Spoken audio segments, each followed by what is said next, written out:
আমি ডক্টর বিপুল বিশ্বাস, গাইনি বিশেষজ্ঞ, এফসিপিএস গাইনি। বর্তমানে বাংলাদেশ মেডিকেল বিশ্ববিদ্যালয় প্রাক্তন পিজি হসপিটাল, এখানে ইনফার্টিলিটি কাজ করছি। Dhanmondi tower care hospital and infertility সেন্টারে নিয়মিত চেম্বার করছি।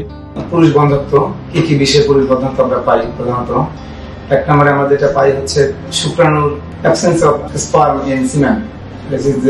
শুক্রাণু নেই, এজোস্পার্মিয়া বলি আমরা মেডিকেল টার্ম, যেটা এজোস্পার্মিয়া। যেটা পাই যে শুক্রাণু আছে কিন্তু শুক্রাণুর পরিমাণ কম আছে, অলিগোস্পার্মিয়া।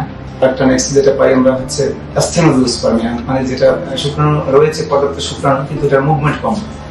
শুক্রাণু থাকলেই হবে না, এটা যদি ঠিক মতো মুভ করতে না পারে তাহলে ডিম্বাণুর সাথে মিলে যেটা একটা ভ্রূণ তৈরি করবে, এটা সক্ষমতা হারায়, সেক্ষেত্রে কিন্তু ইনফার্টিলিটি ডেভেলপ করতে পারে।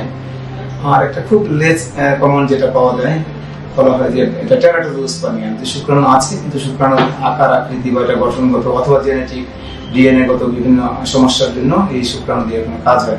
বিভিন্ন কারণে এটা হয়ে থাকে, জন্মগত হতে পারে, কিছু জেনেটিক কারণ, অথবা কিছু হরমোনাল কারণে হতে পারে, অথবা কিছু ইনফেকশন, বিশেষ করে মাম্পস অর্গাইটিস আমাদের দেশে কমন।